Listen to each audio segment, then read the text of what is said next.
मीच आहे पाटील. काय काम आहे? रायगडवरून तुमच्यासाठी खलीद आलाय.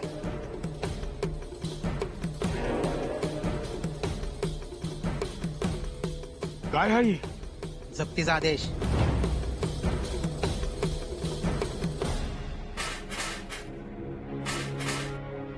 जप्ती?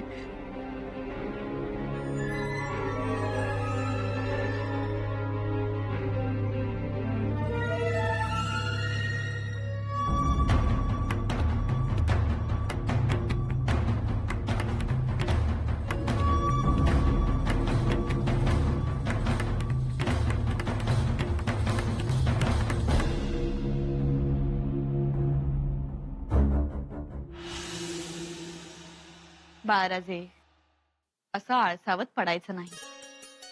उठा बघू. पण आम्हाला झोप येतेय. अहो बघा तरी, आम्ही तुमच्यासाठी ग्रंथ आणलाय. या उठा आणि वाचा.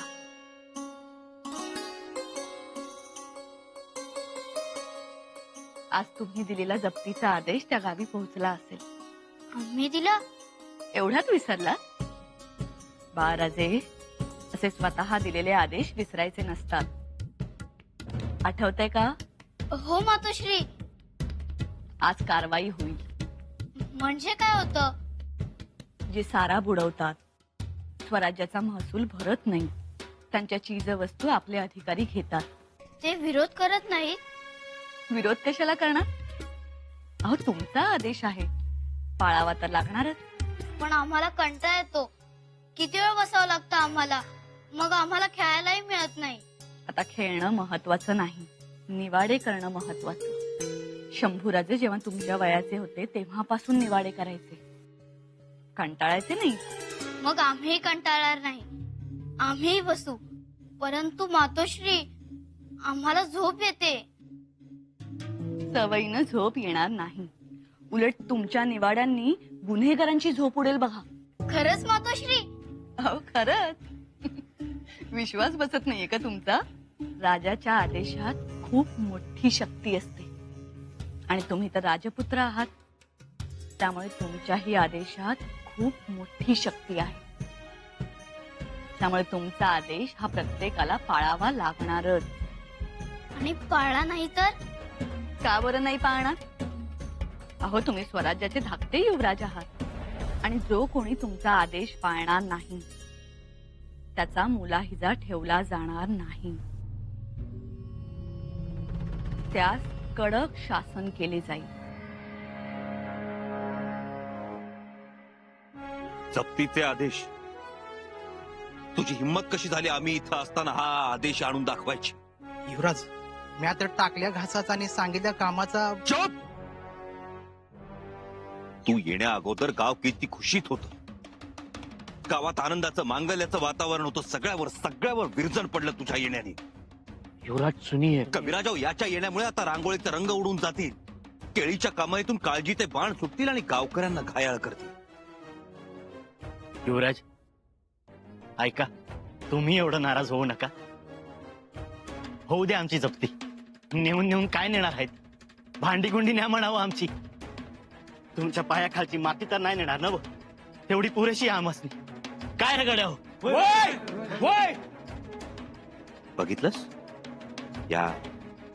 या सोन्यासारख्या माणसांना सारा माफी दिली होती आम्ही, आणि तू हे जप्तीचे आदेश घेऊन आलास. युवराज समोर उभे असताना जप्तीचा आदेश बजावण्याची हिम्मत कशी झाली तुझी? अंतोजी, रायप्पा, मुसक्या आवळायाच्या,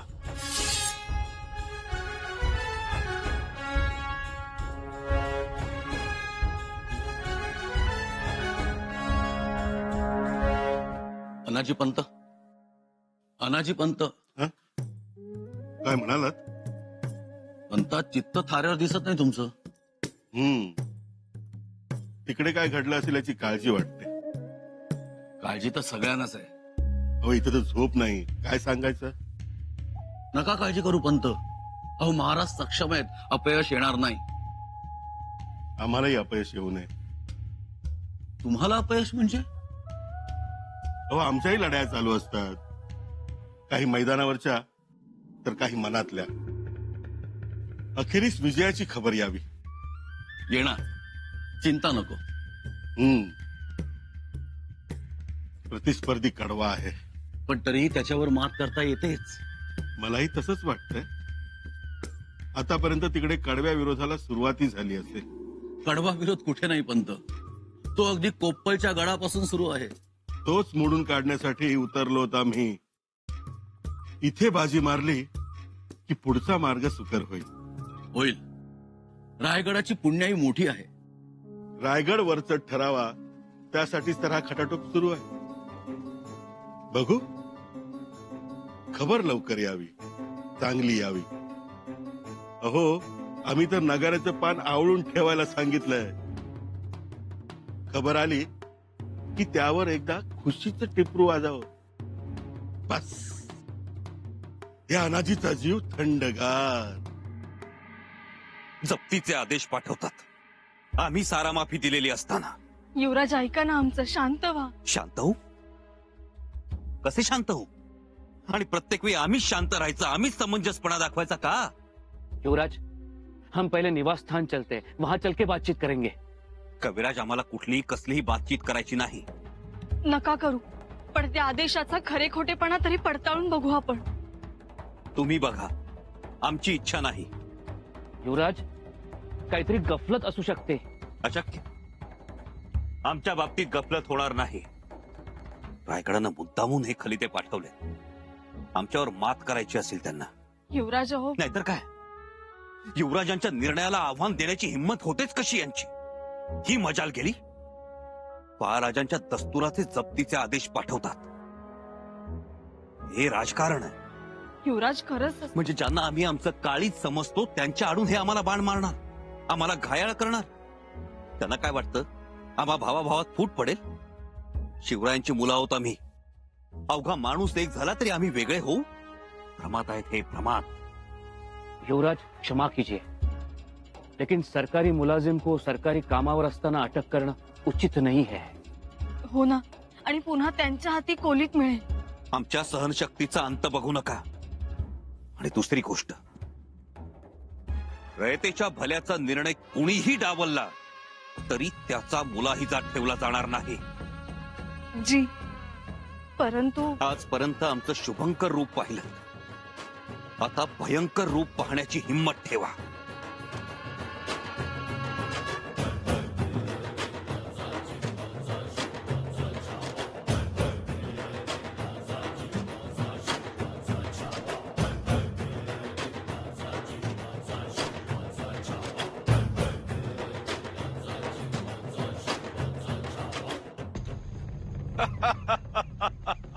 आज हम बहुत खुश हैं, बहुत खुश हैं. आज हमारी सारी खुशियां हैं, सारी तमन्नाएं खुदा ने पूरी कर दी. और इसी दिन का हमें इंतजार था. बेशक मुल्ला अहमद, बेशक. हुजूर, हम कुछ समझे नहीं. पांडे सरदार, हम समझाते हैं. अब हमें ज्यादा मेहनत करने की जरूरत नहीं है. शंभू राजे सिंगारपुर में हैं. सूखे की वजह से वहाँ के किसानों का लगान माफ कर दिया है. बहुत अच्छी बात है. लेकिन रायगढ़ से उनके खिलाफ हुक्म दे दिया गया है लगान वसूल करने के लिए. शंभूराजे बिल्कुल बर्दाश्त नहीं करेंगे. यही तो. इस रायगढ़ ने संभा का दिल बहुत दुखाया है.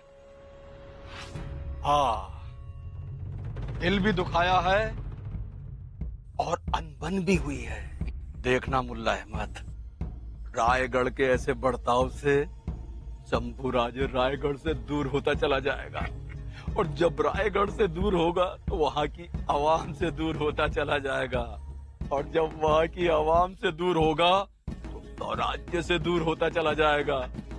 और जब स्वराज्य से दूर होगा तो हमारे साथ उसकी नजदीकियां बढ़ती चली जाएंगी, बढ़ती चली जाएंगी.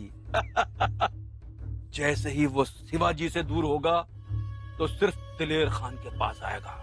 सिर्फ दिलेर खान के पास. हुजूर, आपकी मुराद पूरी होगी. देखना मुल्ला अहमद, संभा बहुत जल्द हमारे पास आ जाएगा. आज स्वराज की कस्में खाने वाला कल स्वराज को मिटाने के लिए तैयार हो जाएगा. इंशाअल्लाह. इंशाअल्लाह. हो, स्वराज्य मिटवण्याच्या दृष्टीनं टाकलेलं हे पाऊल आहे शंभूराजांचं. काय हा, नाहीतर त्यांनी रायगडाचे आदेश डावलून सर कारकुनांना कैद केली नसती. लय चिडले होते. नशीब युवराजनी बरोबर होत्या. त्यांनी कशी बशी समजूत घातली, नाहीतर आदेश घेऊन गेलेल्यांची काही धडगत नव्हती. बघा बघा रावजी सोमनाथ, तुम्हाला फार पुळका आहे ना. बघा अहो, कैद केली आणि मुसक्या आवडल्या सरकार कुणाच्या. घ्या बघा, रायगडाच्या अधिकाऱ्यांना कैद करण्यापर्यंत मजल गेली त्यांची. केला का आदर रायगडाच्या आदेशाचा? करायला नको का? हो, आदर तर करायलाच हवा. शेवटी रायगडाचा आदेश आहे. मग मला आता सांगा, काय राहिली अब्रूसदरीची? विचार करण्यासारखी बाब आहे. आता महाराणी साहेबांसमोर कोणत्या तोंडानं जावं हे आता तुम्हीच सांगा. बाळराजेंचा हा पहिलाच निवाडा होता. त्यांना काय वाटेल? हो, आता बाळराजेंच्या आदेशाची कोणी बूज राखणार नाही. पण ती आपणच राखायला हवी. बाळराजेंनी जेव्हा आदेश दिला तेव्हा तुम्ही होतात ना. मग हे चांगलं नाही झालं, ही मनमानी झाली.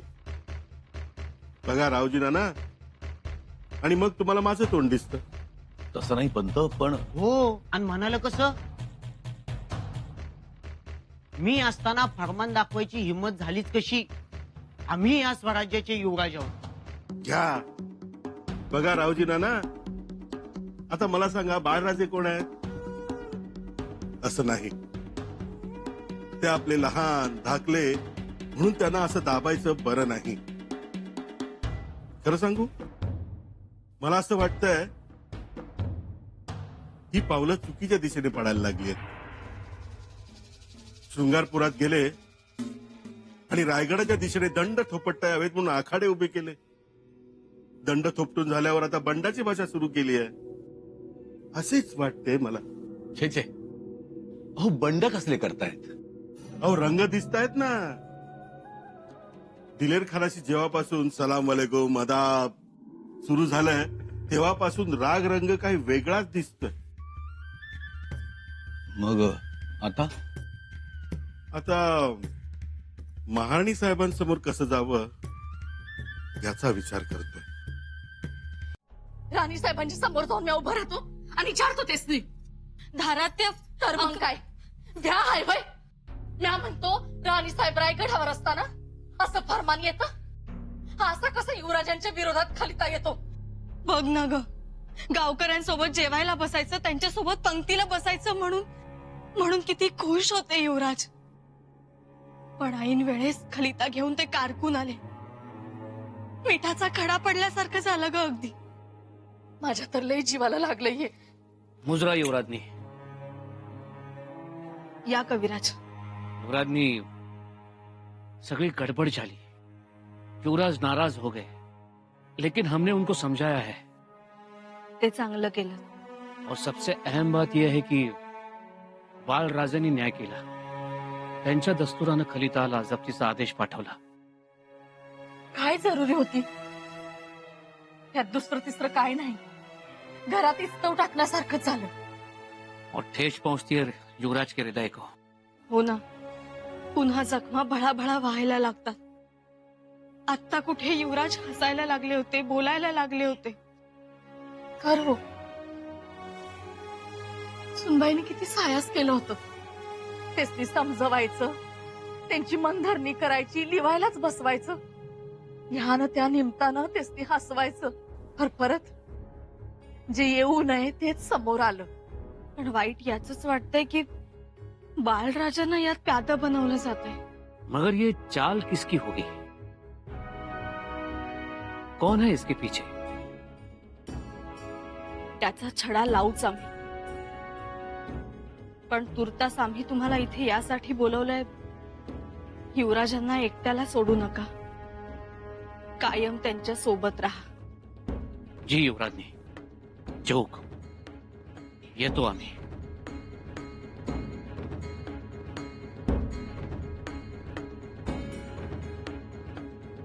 काय व चालत्या गाड्याला खीळ बसल्यागत झालंय बघ.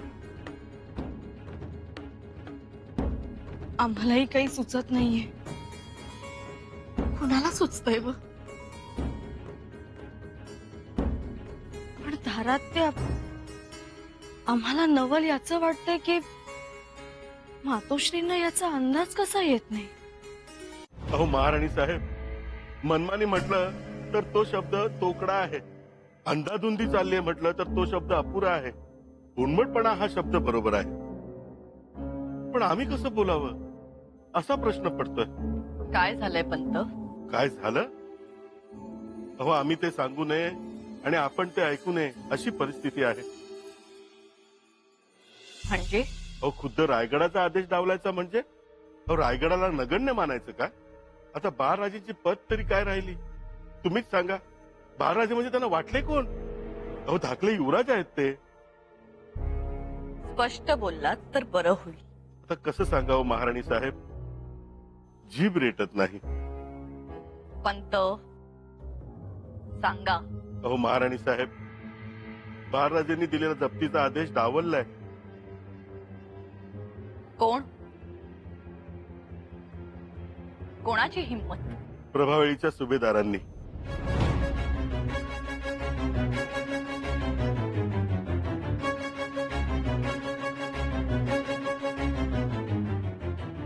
म्हणजे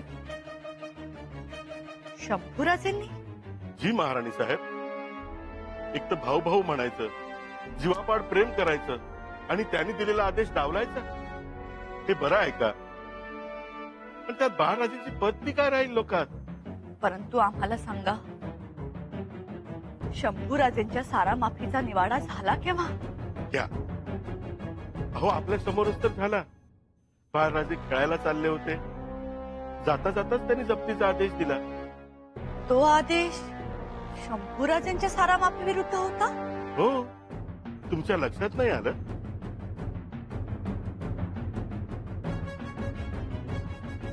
आमच्या लक्षात आता येतंय. त्यावेळी आम्हाला अंधारात ठेवण्यात आलं होतं. नाही हो, मी असं कसं करेन? काहीतरी ऐकण्यात गफलत झाली असणार. आम्ही सांगत असताना आपलं लक्ष नसणार. लक्ष नसणार? प्रत्येक गोष्ट आम्हाला नीट सांगण्याची जबाबदारी कोणाची? आमची. मग सांगायचं कधी? माफी असावी महाराणी साहेब. सारा माफी युवराजांनीच केली आणि याबद्दल आपली सातत्याने चर्चा होत होती. मला वाटलं विषय तुमच्या लक्षात आलाय. गृहीत धरून राजकारण करू नये हे आम्ही तुम्हाला सांगायला हवं. नाही, पण आता काय करायचं? झालेल्या गोष्टीबद्दल मी खेद व्यक्त करतो, पण तरीही मी म्हणतो, बाळराजेंचा आदेश का डावलावा आणि आदेश घेऊन जाणाऱ्या कारकुनास का कैद करावे? सरकारी रिवाजास धरून नाही ते. आमच्या दस्तुराचं पत्र पाठवा. आम्ही शंभूराजेंना दिलगिरी व्यक्त करतो. आता आपलं पत्र शंभूराजांना नाही, महाराजांना जाईल. महाराजांना का? शंभूराजांनी सरकारी फरमानाचा अपमान केला म्हणून महाराजांना कळवावं लागेल. आधीच एक होऊ नये ते झालंय. आता दुसऱ्याच्या भरीस घालू नका. आम्ही महाराजांना कळवणार नाही. कळवावं लागेल महाराणी साहेब. आणि बाळराजेंच्या आदेशाची अंमलबजावणी कशी होईल ते बघितलं पाहिजे. म्हणजे जप्तीचे आदेश गेलेत तर जप्ती ही व्हायलाच हवी. शंभूराजेंच्या विरोधात जाऊन नाही, कायद्याच्या चौकटीत राहून.